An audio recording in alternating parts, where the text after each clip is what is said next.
on camera done when the people weren't planning to be there. Exactly.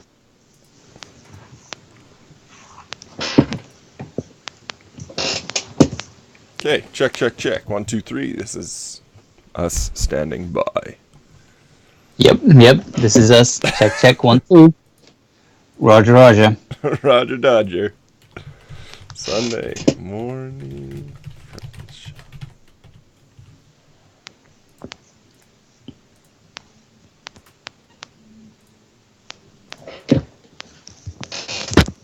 All right. Ooh.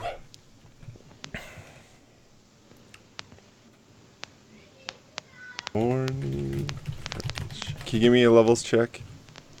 Sure, this is Jam talking from the arse end of nowhere with almost no internet.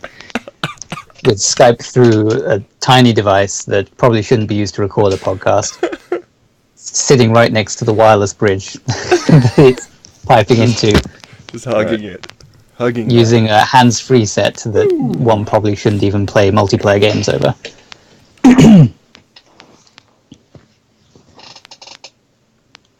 Really? Twitch? You can't even show me my own goddamn video? Well, whatever. Let's start the show. Okay. It'll be even more exciting because we don't know if anyone will actually hear it. Yeah, this could go into the void. Yep. We don't know. Woo. Okay.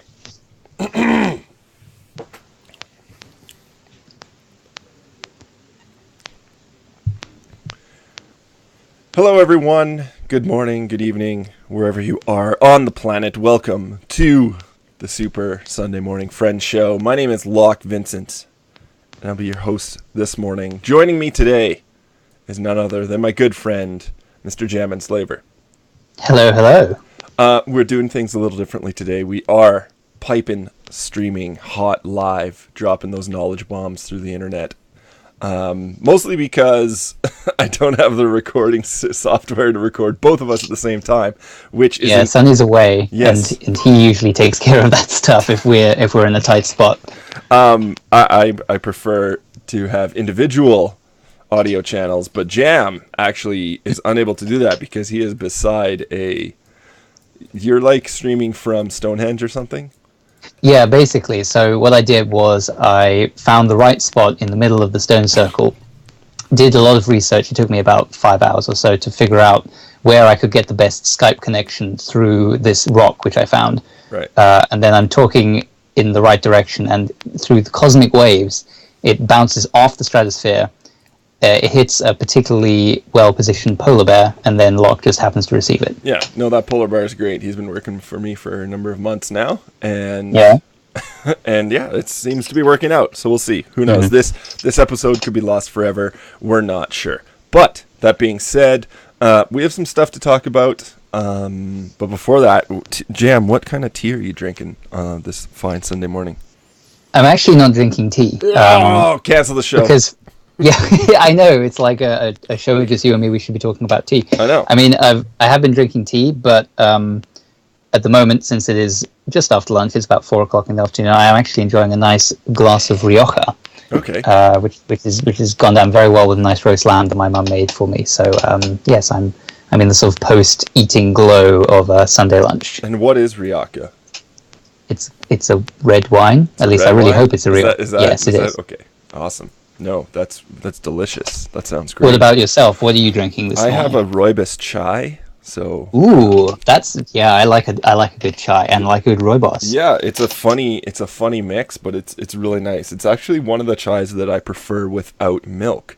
Most of my chais I like, just putting as much milk as I can. It's basically like chai flavored milk by the time I'm done with it. But no, this one's very nice. It's very tasty, and definitely digging on that. My normal go-to is Earl Grey, obviously, but in terms of chai, I've been loving the coconut chai, which is infused. Ooh, I've not had a coconut chai before. Yeah, it's just got some coconuts in there. But that being said, this isn't a tea show. but when you get Jam despite our best efforts. Yeah, despite our best efforts, people are like, what about the video games? Last week we came hot off E3. I gave you guys something to munch on in your brain cells. Very, very good show. I'll just reiterate that again. Lots of fun stuff. And yeah, there's a funny feeling around, as far as I can tell, people still are unsure about Destiny. And I can't stress enough that you should not be unsure about Destiny. That this is, I'm starting up. It's like putting the hype train tickets back on sale. Like, get this on. You're digging the coal to put into the boiler to fuel the hype train. Exactly. It is, and people are like, it's kind of like Borderlands, sort of. And it's like, no, it's the only thing that you can pull from Borderlands is that it's a friggin' shooter, and and they're totally doing their own thing. And I think it's important to note, just don't think of this as its own entity. And of course, I'm going to be the biggest hypocrite when I break this down for Gaming Alchemy, but it's cool. It's got tons of cool hooks, and I know there's people unsure about it, and it helps a ton. They had an alpha going last weekend, and I know that helped a ton of people, and a bunch of people were able to stream and get a better idea and give a better idea of what that game is. I actually saw the Giant Bomb video that they did of that, and it's like an hour and 10 minutes or something, and it was just like, oh, I totally get this now. Yeah. This seems like something I really, really want to play. Yeah, and it's weird, right? Because it has these weird MMO hooks and these weird Diablo hooks, and it's seamless in terms of how you interact with other people. And of course, the shooting's going to be tight because those guys know what they're doing when it comes to that stuff. So, yeah, don't worry about Destiny. It's going to be awesome. It's going to be fun. You're going to be able to play it with your friends because that's why it was made. And, if you want to solo that sort of thing, go ahead. But I'm telling you, this game is for people. This is for strike teams. Get together. 3 of you. Boom. The wizard came from the moon. Wizard came from the moon. I want that shirt so bad, dude. We can do that. I know. That's the power of the internet. I know. Make it so. Good. We're going back to the Earl Grey. Make it so. But did you see that? Like, I think Bungie tweeted out that within like a couple hours, that was their most popular store item. Yeah. Yeah, that's ridiculous. Okay, so anyways, Destiny. I'm off my soapbox. Let's talk about Hitman Go, because I actually, after you mentioned that last week, I went and bought it to play on my new fancy iPad. Oh, nice. Yeah, so Hitman Go is, as the name suggests, the mobile iteration of Hitman, but it's entirely different from Hitman. It kind of uses Hitman as sort of as like a touching point for, we're just going to have this idea. But it's basically almost like a board game, and that's kind of the aesthetic that it's set up in. But I blazed through it in about a weekend. It's a turn-based movement game because the entire game is based around you moving around this grid, and you have enemies who are moving on set patterns. So you have the blue guys who just stands, like the blue fat guys who just stand there in a particular direction. And if you move into the square in front of them, then they'll just take you out. And then you have the yellow guys who sort of move on a direct route, and you have other variants like the knife guy who will turn around every turn, that kind of thing. And basically the idea is you have to navigate your way through these levels and get to a particular point. And there are optional objectives as well, like doing it under a certain number of turns, or picking up this briefcase midway through the level. But yeah, it's like, considering that Hitman is obviously this big AAA franchise, it is just so cool to see them taking it as just like a guidance of, we want to produce a Hitman game on mobile, but we don't want to just make a Hitman game because that just won't work. Well, you don't want to muck it up, right? With like, you're obviously not going to get that Hitman experience, like that third-person stealth action game. So why not use that IP with something different, or use the name and change it into something cool, which they've done. Yeah, and it's interesting because it's a completely different kind of game from any other Hitman game. But what they've done really well is still capture that part of Hitman which has pretensions of being really classy. Do you know what I mean? Like the fact that on the missions where you have an actual target to kill, it starts playing Ave Maria. Yes, it's that kind of thing, which is just so perfectly Hitman. Like it's sort of it makes itself seem this big grandiose thing, and this all that stuff. And yeah, it's just a really a really well put together thing where it really holds onto this board game aesthetic where all the pieces have little bases, and like every level is like it's like on a little wooden stand, like you would have a trophy or something, because and every loading screen just shows you like the box of this particular board game you're playing, like half open with pieces scattered all over the place. And when you kill someone, their piece gets moved to the side of the board. It's exactly like a board game, and it's just so well done that, and it's just so much fun just to move around. And it can be a bit frustrating sometimes, but eventually through process of elimination you eventually get it. So it's not too difficult, I would say. But it does, as I said, with the optional objective, give you something else to come back to later, which is really nice. Yeah, I think that's a very good word to use. It's super elegant. Of course, if you know me, I love that board game aesthetic, even though it's just a straight up puzzle game. But just like the way the pieces sort of tumble, and when you get hit or when you get caught, your guy just sort of like flops over like a checkmate. It's pretty cool. Yeah, and, that actually is a good point. That obviously I mentioned Ave Maria, but the sound design is one of the strongest sound designs I've heard in certainly in a mobile game, and quite a lot of mobile games do really good sound design. But aside from the music, which is very good, it's nice and low key. It has some really, really good sound effects of like pieces being moved and knocked over, and like just shuffling noise and that sort of thing. It really, really gives you that physicality that obviously you don't actually have because it's not a real board game. Yeah, and I think they do a really good job of, if you just want to go through the game and sort of experience it, super easy. Well, there's some levels that are challenging, but it's pretty easy to get through just getting from one point to the other. Usually you have to, basically you're sneaking through an area and then you get to a point, but then sometimes there's obviously someone you have to kill. But if you want to, put that personal challenge on yourself, you want to grab that briefcase. You want to do it in less than X amount of turns. That gets tough. And what I did was in the first sort of board, the first world, if you will.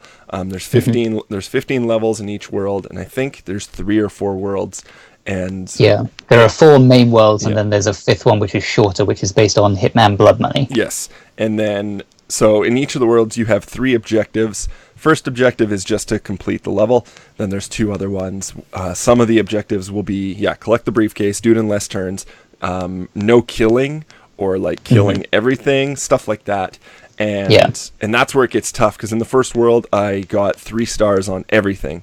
And then that took me quite a while. And then on the second world I kind of, things got kind of tough, and they introduced new mechanics like keys and trapdoors and that sort of stuff, and I was like, I'm just going to kind of play through and experience the game, and then if I want to go back, I'll do that, because it's quick. It's the load times are super fast. You're in and out. Even if you die, it's just like almost Super Meat Boy time. Like it's barely any time, just keep going. So it's really nice. I like that it would have been very easy for them to create mechanics which are just very temporary, like on this particular level you have to do this thing, but they actually create rules which would actually be enforceable in a board game setting. So things like the disguises, which you would think might actually break the entire game, because obviously if you're disguised, then no one thinks you're an assassin, no one's going to kill you, but disguises only work on people of the same color, which is really interesting. And things like the sniper rifle, where it means if you get to the sniper rifle, you are then allowed to eliminate one piece as long as they're on the right kind of board space.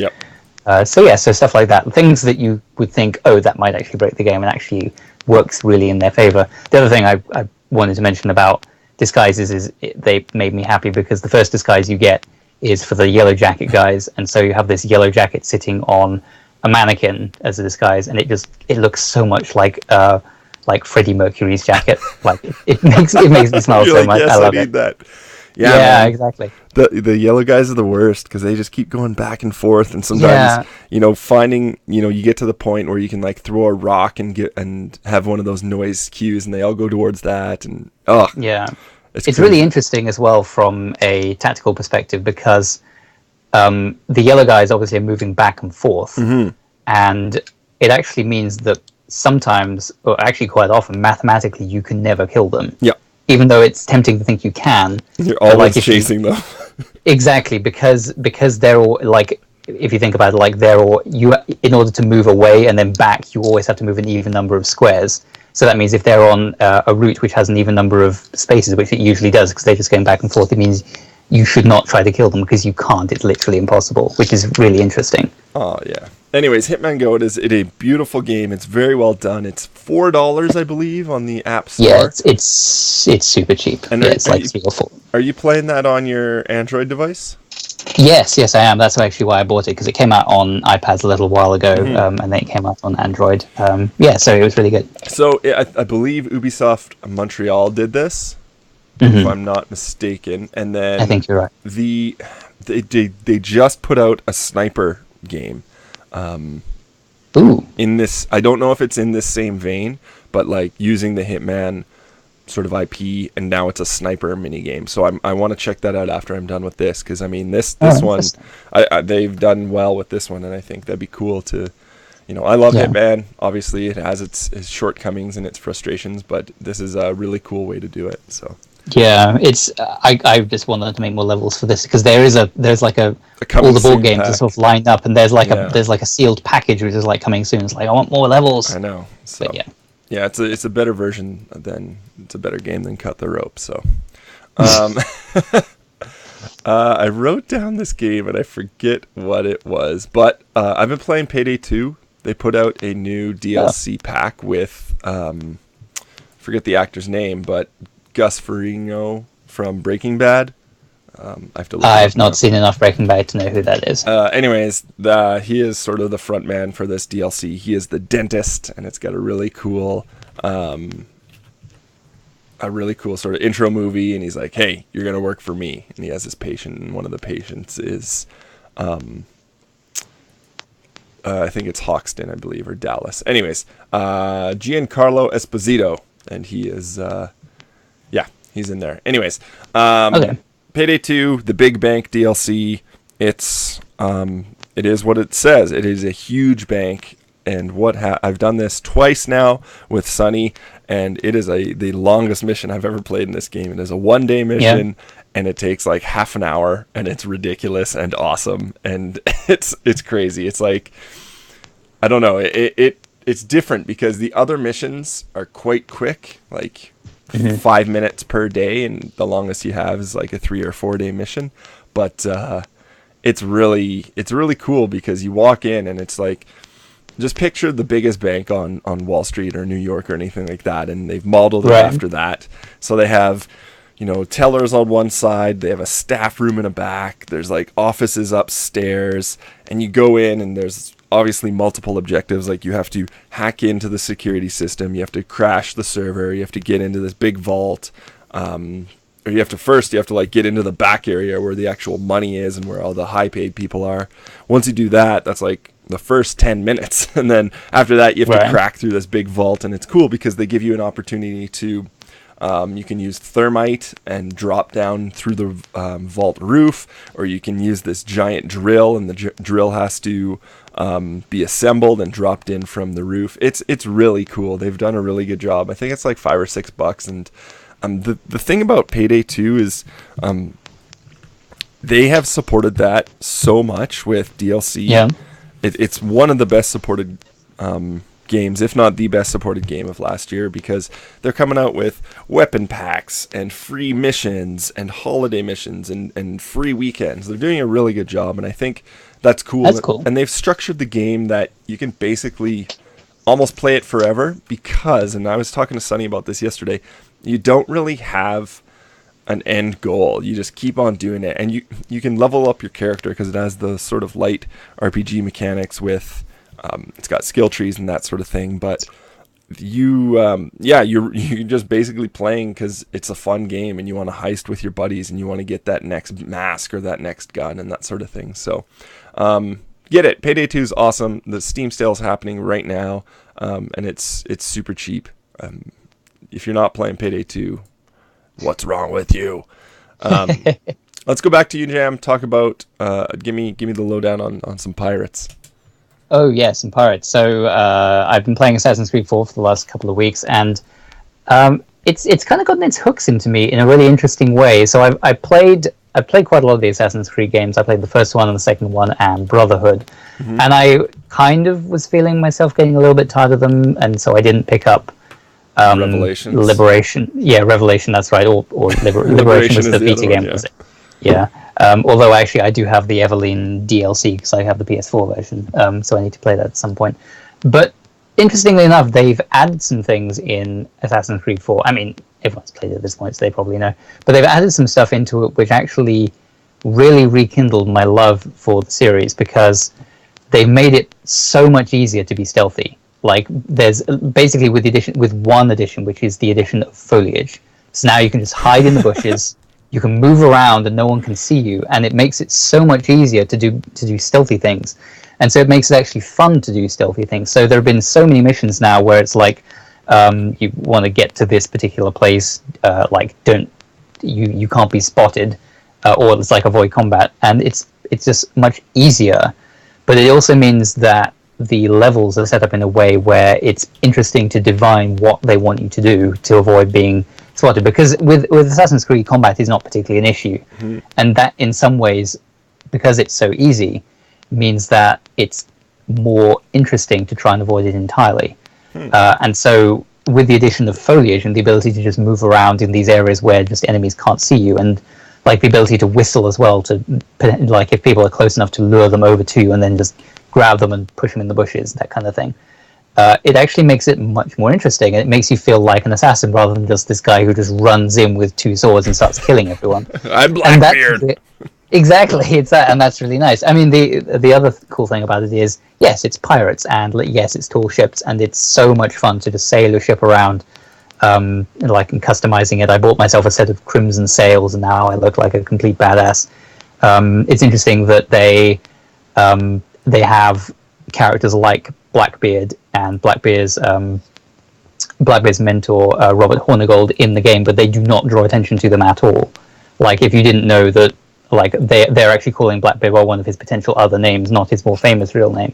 And that's, like, it was kind of, like, it's interesting. It's funny that, like, oh, this is his, which I think is a thing that Assassin's Creed has done a lot very well, which is like, here's this historical character, and we're not going to make a big deal about it. It's just, here he is, which is really cool. So yeah, I'm really enjoying the game, and it's one of those things which has really gotten my hooks into me. Of once I get up on a good run of playing the game, it can be hours and hours, and I'm just running around collecting stuff and, you know, sailing around and taking ships and that kind of thing, and it just eats up my time. Yeah, it's a funny thing where you go from side mission to side mission and collect this thing and go check out this thing over there, and that vantage point, it's pretty once it gets that its hooks in you, it's tough to get out. And I was at the exact same spot, currently still am, with the Assassin's Creed series. With I finished Brotherhood and I didn't really want any more, so I have Revelations and Assassin's Creed 3 sitting on my shelf, not super motivated to be playing those, but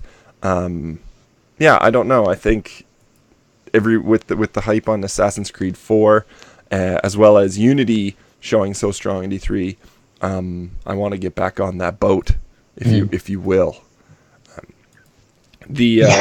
Pardon the expression. Yeah, exactly. I couldn't help it. Okay. So yeah, the combat, has that changed a ton from your experience? Not really, no. The only real difference they've done, which actually might have been in 3, is that now you have like potentially multiple pistols on your person, and you can use the pistols in your combos in the same way. But it's still basically the same. It's still, you're hitting the square button to attack, and when enemies look like they're about to attack, you hit the circle button, and then you can hit one of the other buttons to do anything. But why would you press anything other than the button which makes you stab them in the face, basically? Right. Just stab things. Cool. And did you finish that yet, or you're just kind of pounding through? No, I'm nowhere near finishing it. It's like I'm actually taking my time a lot, and actually that's one of the things that's interesting about it, which is quite different from the other Assassin's Creeds, is that it feels more like they want me to take in the side stuff to a certain extent, because quite recently the story mission that I was set was a really long way away, and it took me past a bunch of actually really interesting side content, and I was like, oh, it's quite nice that they're trying to encourage you to engage in stuff like capturing enemy ships and the whole upgrade system where you get materials and that sort of thing. And it's interesting that they're trying to push you towards these like chains of side missions where you unlock different costumes and that sort of thing by helping out assassins that you find. Yeah.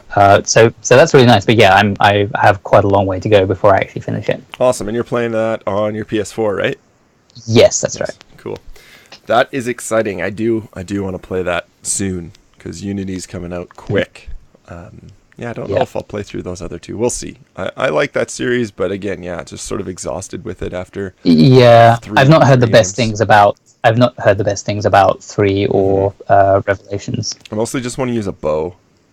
I just like the bow in any game. Turok, Tomb Raider, Assassin's Creed. Give me a bow and I'm set. Right? It's good. Anyways, anything else on Assassin's Creed 4?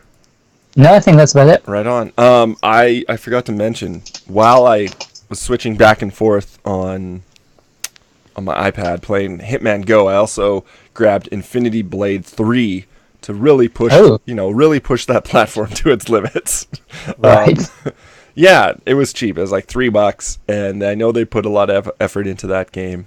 Chair, they do a good job, and I'd played the previous two, and I was like, hey, why not? Really fun game. Again, super simple. Like you're just swiping to parry and pushing buttons to dodge and block, and it's a sort of grind to level up, and you keep dying and dying and dying until you are strong enough to take on the guy in that. They call them awakenings, but you sort of, you know the structure of Infinity Blade. You go through the level and you're going to die at the end, and then once you're strong, you keep everything that you've gained through that playthrough, basically. And you by the time, I don't know, I think I'm on New Game plus in this at this point, which is relatively early in the Infinity Blade timeline. So what's cool about this one is you actually play as 2 different characters, and they each have 3 different weapons. They have a light, medium, and heavy weapon, which is neat because that changes up the combat quite a bit. The characters themselves aren't totally different, but the weapons definitely do change how they play, which is really cool. So yeah, Infinity Blade 3, it's fun. It's a good little game. I give it my recommendation. I won't spend too much time on it just because it's a known quantity. The last thing I have been playing that I do sort of want to wet your whistle with is a WildStar. And I know I touched upon this a couple shows ago, but I hadn't played too much, but I have played quite a bit now. I think I'm around level 15 with my character, who is a straight up badass. But yeah, WildStar is fun. It's an MMOS MMO, to the truest definition, coming from NCSoft, and it's gonna kill me not to remember the developer. What the hell is their name? It's not Crytek. Carbine. That's what it is. Carbine. Okay. Carbine Studios. Ex-WoW employees, ex-Blizzard employees coming over. You can. I know I've mentioned this before, but you can totally tell it has that same aesthetic as World of Warcraft, which is fine because that allows you to having that very stylized, cartoony, art style gives you the opportunity to have a very long tail. It's not going to go out of date like, say, polygons or like a grimy, dirty dungeon crawler. So it's doing a couple things differently. It has the best combat since, let's say, Age of Conan. I knew you were going to say Age of Conan. That's a throwback. Yes. Guild Wars 2 has really good combat as well, but this one has... Anytime you are doing a move, and this goes for the enemies as well, it will have the move sort of where it's going to hit in an area of effect in front of you, usually some sort of semicircle arc. Sometimes it's a straight line, and you can see that on the ground, and you're taking this information in, and it's making you be very mobile during the fight. So you're dodging, you're attacking, you're getting your hits in, and if you don't do this, you're gonna die, which is cool. I think that's important too. It's an important distinction, because other MMOs, you just go in, you tap 1, you can sometimes hit 2, then you hit 3, and then it dies. You can do that sometimes in this, but for some of the Tephor enemies, you're gonna have to dodge. And what's cool is you get 2 dodges, and then you have to sort of refresh your stamina. Don't have an exact number. It takes like 30 seconds to build it back up. But you can interrupt an enemy's attack while it's charging with like a stun. or something like that. And I think that's cool because that's in WoW, that's in other MMOs, but it's not so apparent. So I know new players or people who don't play these every goddamn hour of their life, not on a regular basis, but you wouldn't think to do that right off the bat. But now I think with these tells, these enemies are, you can see them charging up this huge attack, and you either have to get out of the way or stun them. I think that gives an extra element to the combat, which I really enjoy. It's got this sort of steampunky, sci-fi, space. Yeah, it's got a very interesting art style. I kind of like it from what I've seen. It looks really cool. I couldn't tell you all the names of the races. I know one is like these weird little bunny things. I'm playing as this like sort evil. Evil bunnies. They're evil. Yeah, I'm playing as this weird cybernetic bug looking thing, and I have Wolverine claws, which is really cool. And yeah, I'm like a stealth assassin, so that's really fun. Cool. Progression wise, there is a ton to do everywhere. Like anywhere you go, there's going to be a mission. And you're never bored, and it doesn't suffer. I don't think it's suffering, but when you have to go kill 10 wolves, big deal. You're gonna have to do that no matter what to explore an area. But there's it's an MMO. Yeah, exactly. But that's not every mission. That's like the first mission, and then you go do other stuff like they do a good job of exploring the area and forcing you to go see all the environments they've made. And it's like, hey, go check out this pond and actually swim to the bottom of it and find this artifact. And you're like, oh crap, there's a dungeon at the bottom of this pond. I would have never looked down here. So stuff like that, little touches like that, I think is really interesting, and I think it gives it sort of a leg up on other MMOs that, I don't know, I haven't played a ton. I normally just play Guild Wars, and they do a pretty good job of that. But I mean, it's weird how I think there's people who play one MMO, but then there's people who sort of hop from MMO sort of every couple months, and they just play the newest thing and play the hell out of that, and that's how they consume their games, which is cool. I think that's a really neat way to play, and don't get too invested into a character, but. WildStar's great. I obviously have the benefit of I have a review copy, so I'm able to play I think for like the next year, so I don't feel pressured to be always playing the game. So I'll play it off and on and sort of as I go, and I'm not going to play like super hardcore. I haven't done I've been running solo of all things, which is kind of funny for an MMO, but the timing of my last month has been bonkers. I haven't been at my house very much, but I'm really looking forward to doing some of the instances and dungeon content and raids and stuff like that, because people say they're super difficult, and I like when you have to rely on teamwork in games like that. So I'll report back. Hopefully this week I can get a dungeon in and see what they're like. Cool. Yeah, WildStar, fun game. But if you have any listeners who want to join you, do you have a guild or something like that? Yeah, I'm playing with the Co-Optimists. They have like guilds, and they have like circles and groups. They have a really elaborate. It's like Google Plus. Yeah, it's Google. They've basically integrated your Google Plus account into WildStar. So yeah, you can just look for me on the Co-Optimist circle. I forget what my character's name is. I'll post it somewhere. It's like okay. Yeah, it's something weird. It's something space buggy. it's like Mechlar 4 or something. I don't know. But yeah, you can look for the Co-Optimist circle on WildStar. I know there's quite a few people playing on there, and we'll touch base if anyone's playing that. I don't know. I think I ran out of guest passes. I don't know how often they dole those out, but if I get a guest pass, holla at your boy. I can hook you up. Let me know if you're interested. Last thing, I don't know the unfortunate thing in doing this. I don't know how long we've been running, Jam, but I think we have a little bit of time to talk about this Steam sale, because I was just about to say, why not? What have you bought on the Steam sale? What have been your hits so far? And actually, also we should mention the GOG sale, because that's running at the same time. The GOG sale, I actually picked up some good stuff. Let's talk about that first. I have to remind myself. Sure. I did pick up some things to sort of round out my collection, fill in some holes where I was missing. I picked up the Wing Commander series, because I was missing a couple in there, as well as I believe I picked up the heck did I get? Was it Ultima? It might have been the Ultima stuff. They were selling the Ultima collection. Oh, the Bullfrog. It was the Bullfrog stuff. Oh, I missed that. I was so pissed I missed that. Yeah, so I picked up the Bullfrog stuff and the Wing Commander stuff. I really want that because I have a ton of those games. Like I have both Dungeon Keepers and Theme Park and Theme Hospital, but like I've never played Magic Carpet or Syndicate or anything like that. So I saw that was on and I clicked on it and it expired. So I was sad. Yeah, and really they are. This is the cheapest you'll find the games anywhere. Yeah, it's crazy. Yeah, absolutely. I picked up Shadow Man. Oh, nice! Did you watch my trailer for that? Oh, I didn't actually.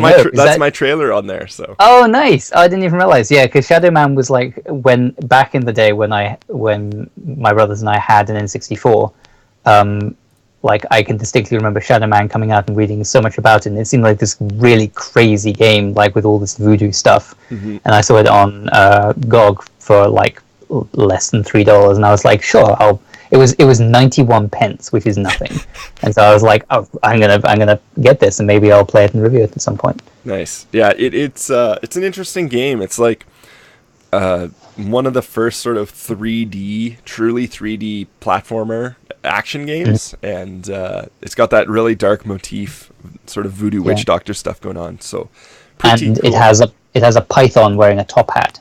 The python wearing a top hat is very good. He is very reminiscent of forget the guy's name, but Shadows the Damned skeleton guy. He's like he plays that character. Okay. Sort of your ally, underworld ally. So yeah, GOG, amazing stuff, amazing sale. It's funny. It's a weird separation for me. GOG has all of my like pre 2000 games, and then Steam has all my post 2000 games.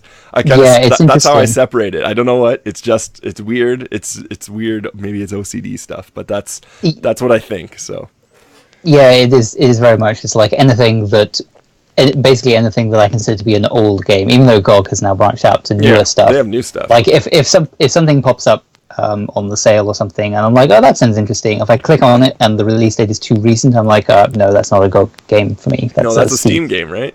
Yeah, exactly. So yeah, no, definitely check that out if you need some old ass games. Steam wise, I've been doing a little bit of picking here and there, grabbing some stuff, grabbing some cards, if you will. Yes, I've got a couple of those I've been voting as often as I can just to get the cards, basically, so I can give them to you. I appreciate that. My biggest purchase this last past day was I finally bought Skyrim. I bought Skyrim. I've had that for ages now. I know. And it's been staring at me in the face. It's $5 right now. Yeah. So I bought it. I don't know when I'll play it, but I want to play it, and I bought all the DLC along with it, so I'll see ya in 2 years, basically. Yeah. I picked up Far Cry 3 because that was also like $3. So good, so damn good. Skullgirls, picked that up. Cool. Just I like that type of fighting games. And there was a big list I had before, which I can't figure out. I bought I went down my wish list and basically took a look at everything I needed, and anything that was like 50% off or more that was less than $5 I picked up. It was a ton of indie stuff. Nothing super of note yet, but it's in there. And actually, now that you remind me of it, I'm going to check Steam on my mobile right now. Do it. Vote. Yeah, just to see. Yeah, exactly. Vote, and I don't know if it's potentially degrade my call quality by downloading the front page of the catalog. Let's see what happens. I understand if you go. I bought State of Decay DLC, which was a big recommendation from Sunflower. From Sunny. Yeah, I remember. Both DLCs are on sale. All the Payday 2 DLC is on sale. Skullgirls is on a flash sale right now for £3. Yeah, that's what I picked it up for. So nice. Like I said, Payday 2, Papers, Please. Let me think. Oh, the other thing I wanted to bring up was they changed the voting this year. They're doing it in groups, themed Yeah, groups, right? I really like it. I do too, because it gives like a bunch of games a chance, which is awesome. Yeah, it's really nice. Marlow Briggs, that was 99 cents, and that's terrible, so why not? I don't even know what that is. What is Marlow Briggs? It's this really low budget, like, action platformer. It's so bad, dude. It's like this guy goes to hell, he dies, he has to come back. You watch some YouTube videos on it, it's terrible. Okay. Oh, I bit the bullet and picked up Dead Rising 3. That was a big purchase. Cool. That was one of the most expensive things I've purchased on Steam in a long time. How much was it? It's like, I think I got it for like $25 or $30. So. God, you're a millionaire over there. I know, right? It's crazy. It's going to be like $5 tomorrow or something. Yeah, I know. But Dead Rising 3, that's finally, it's not out yet for PC. So it's basically soon to be loaded. Nice. Because why not own Spore twice? I bought all of that. Oh man, I would not buy Spore again. Because I'm a crazy person. Oh man, Spore is such a bummer. Such a bummer. So here's a question for you. So we have these two sales going at the same time. We've got GOG and we've got Steam. So they're kind of they're both taking a different approach to how they present their sales. So with Steam, we're getting the same thing where you have daily deals. Then you have the flash sales, which update every couple of hours, and you can vote on them. And then you have the community ones you can vote on. Excuse me. And then you still have access to yesterday's deals. With GOG, what they're doing is they only have they have one category where these are the games on sale today. Yeah. But they show you what's going to be next. Be on tomorrow. Yeah. So which strategy do you prefer? Which one do you think is more compelling to make you spend your money? The Steam one, only because like if I'm busy for a day and I forget, I can still get yesterday's deals. Yeah, I agree with that because as I said, like I missed that Bullfrog thing and I would totally have paid for it, but it was gone. No, that's what I mean. And I do have the convenience of working from home, and the mobile app makes this really easy to purchase. But I'm not always there. So yeah, I haven't done a single thing of either of these sales on a computer. It's all been from my mobile, and like both of these things are really cool. It'll be interesting to see what GOG Galaxy does when that comes out. Yeah, I'm actually okay with that, mostly because I have a ton invested in GOG. So yeah, me too. I think that would be nice to have a client which organizes my library for me, because it is a little bit of a hassle to go to the web page. It is a hassle, and you have to download the individual game, and then you're like, "Okay, it's like." And I think the main thing for me is the automatic updating, because when you go to Good Old Games, the website, it'll say, "Hey, you have one game updated," and then it takes a little bit of time to go to the right place where you can see which ones have been updated. And even then, it's not immediately obvious what the update is, because obviously these are mostly, in terms of my library, they're mostly old games. So, like, what could you have possibly done? Yeah. So I think that aspect of it is nice, and potentially if they put their catalog on there as well, that would be really convenient. Totally. I found that list. It's a ton of weird little things. Loco Psycho was really cheap. I know that game didn't do too well, but I wanted to play it anyways. I'm just looking through this. Pixel Junk Monsters Ultimate, because that was $1. Pixel Junk's good. And I bought 2 games that you fly as. God damn it! I bought 2 damn plane games. What am I doing? What did you buy? Like Aces of the Pacific or something, like Pacific Allies. I don't know. Oh, I see. So like simulation games. Yeah, like World War II plane simulation games. Because why not? All right. I used to play Aces of the Pacific like when I was a kid, and that was like my second joystick game after Privateer. So I'm curious to see like what a modernized one looks like and plays like. I haven't played any of those games. I have played someone else's copy of IL-2 Sturmovik, which are like the high bar as far as I'm concerned, because when I took control of it, I almost immediately got into a flat spin. I was like, "Yep, that's what would really happen." This is why you train as a pilot for 6 years. So, Yep. It's like playing. What was that game we played at PAX with the eject button? Steel Battalion. Steel Battalion. You're like, what the hell do all these buttons do? So yeah, I know what this button does. This big red one, I know what it's gonna do. Yep. It's under a glass case. It's just asking me to touch it. Exactly. I think that's it for today, man. Anything? Yeah. What are you going to be doing this week? I'm not sure. Probably just playing more AC4. I'm hoping to finish that up. Probably playing a bit more Titan Quest. We're really close to finishing that game. That game is a surprisingly long game. I mean, it's funny when you buy these older games on Steam for like no money, and because you've conditioned yourself to thinking, oh, it's cheap, ergo it will be 5 hours long. Right. But this is an old game, and it takes like 30 plus hours. Oh, jeez. It kind of takes you by surprise, yeah. But really enjoying that. You got to join us in Guild Wars. Yes, I think that's probably our next stop. I guess, obviously, when you're done, Titanfall, that's the natural progression, so... Titan Quest. Yeah. Sorry. Titan Quest. I was thinking of something else, but... yeah, once you're finished Titan Quest, hop into Guild Wars 2, and we'll run around. I did sign up on the right server, so I'm all set for that. Northern Shiver Peaks. That's the one. That's the Canadian server, apparently.